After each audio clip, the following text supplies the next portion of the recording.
여러분, 레드쇼 MC 빈쌤입니다. 나 미쳐버릴 것 같아. 드디어 2021년 새로운 신입생들이 들어와서 오늘 엄청난 리액션들을 보여주고 있습니다. 자, 오늘 첫 번째 광고는 우리 신입생들 인사부터 하고 시작하도록 할게요. 자, 우리 소민이부터. 안녕하세요. 올해 중국에 올라오게 된 이소민입니다. 그 다음에 우리 지금 소리 지르래. 질러 소리. 자, 그 다음 지민이. 안녕하세요. 올해 중고등부에 올라온 파릇파릇한 신입 이지민입니다. 와, 애들 리액션 미쳤어. 너무 신나. 자, 이제 우리 중고등부한테는 조금 생소할 수 있는 그 새로운 뉴페이스 인사 한번 부탁드릴게요. 안녕하세요. 레드쇼에 올라오게 된 양건영입니다. 네, 우리 건영이, 지민이, 선민이 다들 우리 건영이, 지민이, 선민이 다들 얼굴 볼 수 있을 때까지 그날 얼굴 기억하시고 목소리도 기억해주시고 이름도 다 기억해주시길 바랄게요. 자, 두 번째 광고입니다.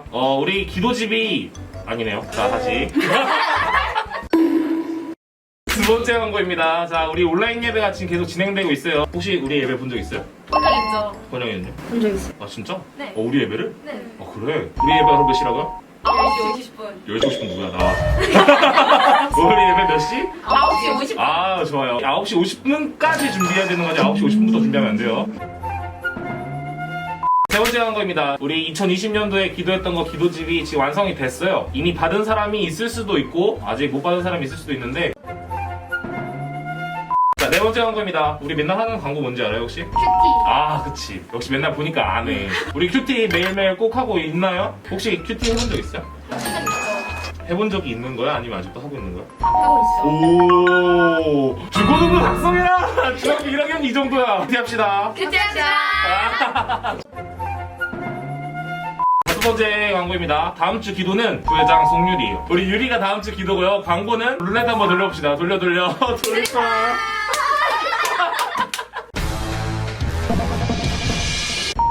승수야, 드디어 우리가 함께 할 수 있어, 진짜로. 있습니다, 한민쌤. 드디어 나와 함께 광고를 할 수 있는 날이 돌아왔구나, 승수야. 얘네들 텐션 받지? 오늘 광고는 여기까지입니다. 어떻게 우리 중1 친구들의 텐션 정말 대단하지 않나요? 다들 마스크 꼭 잘 쓰고 다니시고, 그다음에 큐티 꼭 하시고, 그렇다고 예배 듣지 마시고, 다들 다시 얼굴 볼 수 있을 때까지 안녕.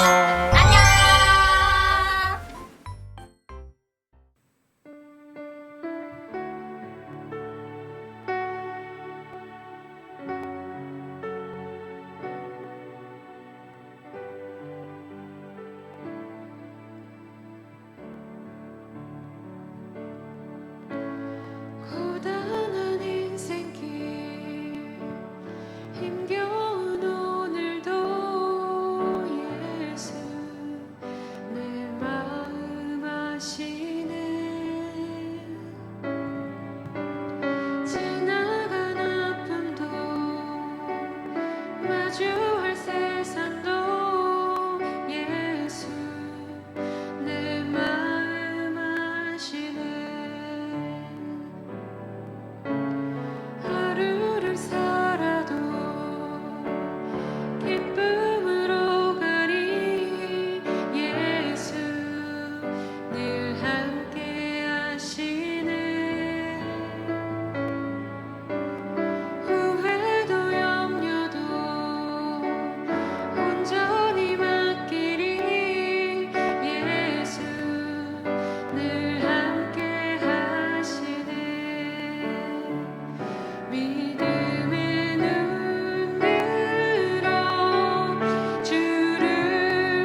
2020년이 지나고 2021년이 되었습니다.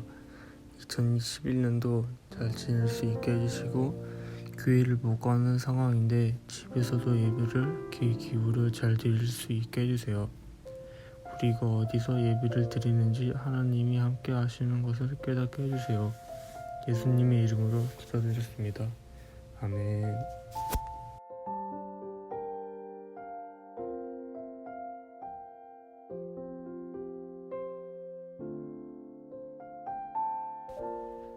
말씀이신 하나님, 오늘도 우리에게 말씀하여 주시고 우리에게 들을 귀를 허락하여 주시옵소서. 예수님의 이름으로 기도드렸습니다. 아멘.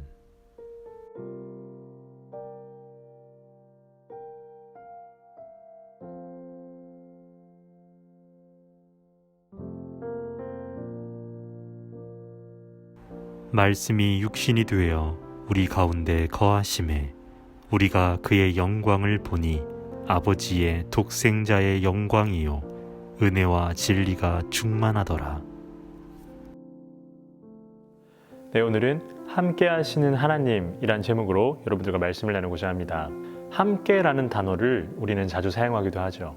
그런데 우리가 함께라는 단어를 사용할 때는 같은 공간 안에만 머무는 것을 말하지는 않습니다. 같은 공간 안에 있으면서도 서로가 서로의 할 일만 하고 핸드폰만 쳐다보고 있다면 그것은 그냥 같은 공간 안에 있을 뿐이지 함께 한다라고 말하기는 어렵겠죠. 반면에 우리가 같은 공간 안에 있지는 못하더라도 서로가 계속 연락하면서 서로의 마음을 공유하면 우리는 그 사람과 함께 한다라는 마음이 들 겁니다. 그래서 함께 한다라고 했을 때 가장 중요한 것, 그것은 서로의 마음을 공유한다라는 거죠.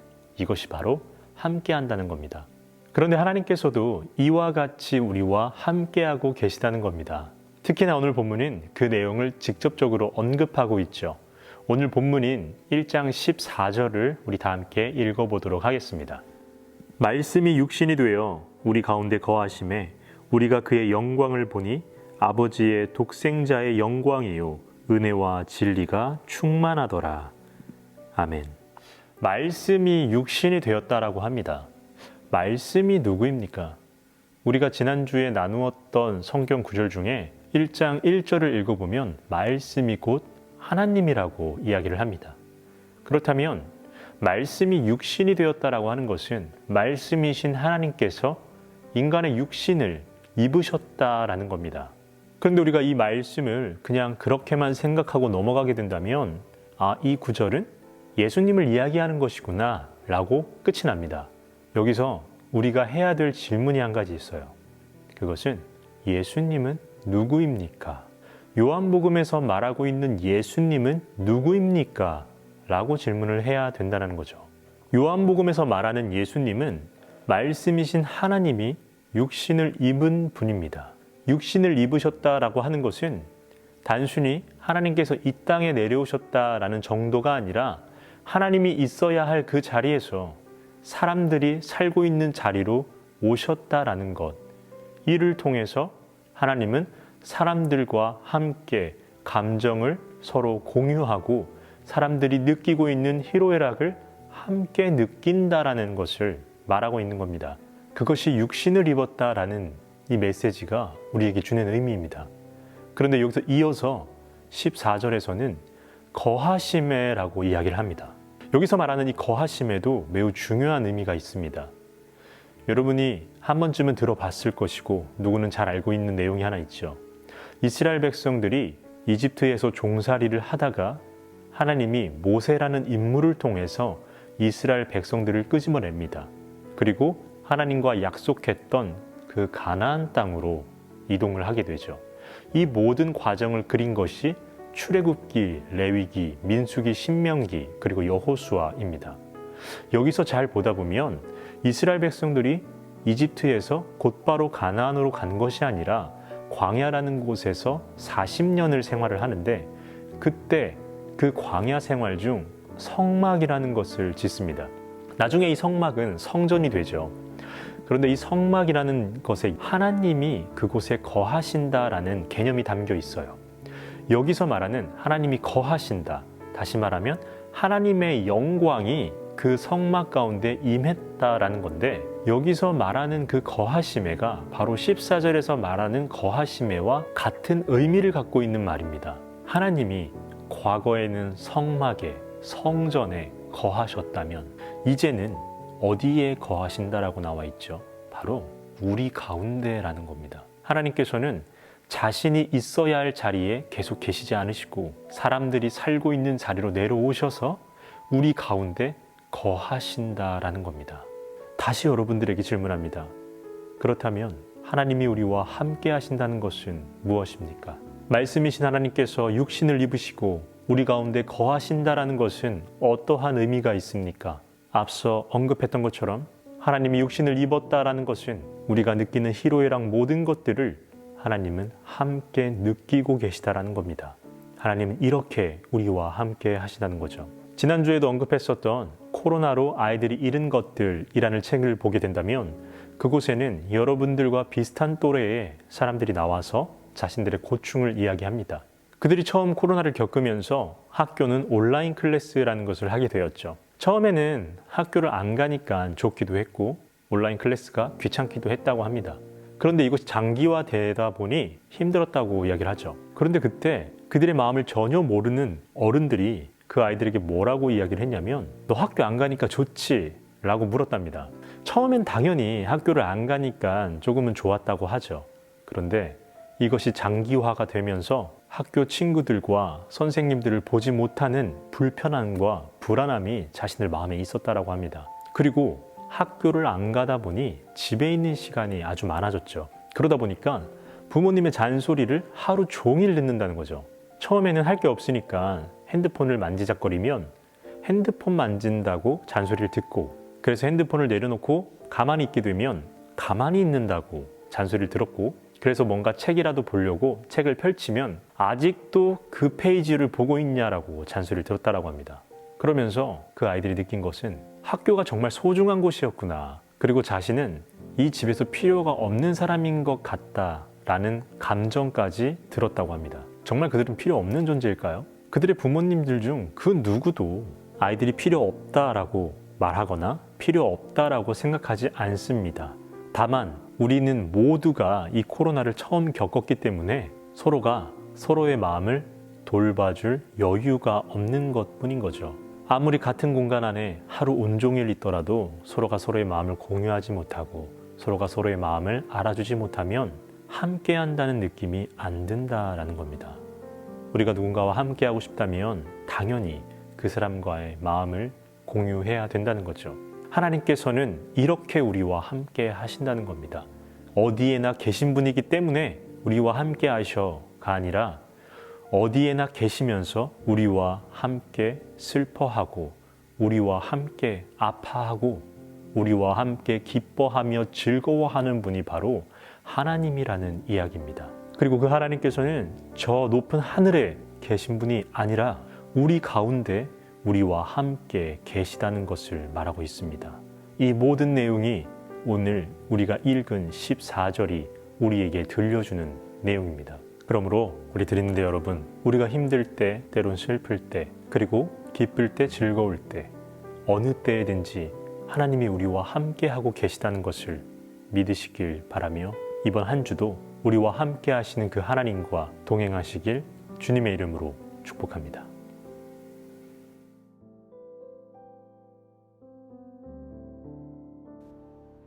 우리와 함께 하시는 하나님, 슬프고 힘들 때, 기쁘고 즐거울 때, 모든 때에 우리와 함께 해주셔서 감사합니다.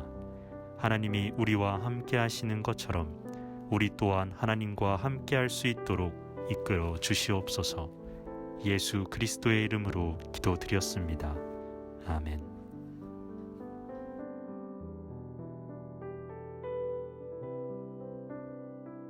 하늘에 계신 우리 아버지여, 이름이 거룩히 여김을 받으시오며 나라가 임하시오며 뜻이 하늘에서 이루어진 것 같이 땅에서도 이루어지이다. 오늘 우리에게 일용할 양식을 주시옵고 우리가 우리에게 죄 지은 자를 사하여 준 것 같이 우리 죄를 사하여 주시옵고 우리를 시험에 들게 하지 마시옵고 다만 악에서 구하시옵소서. 나라와 권세와 영광이 아버지께 영원히 싸움나이다.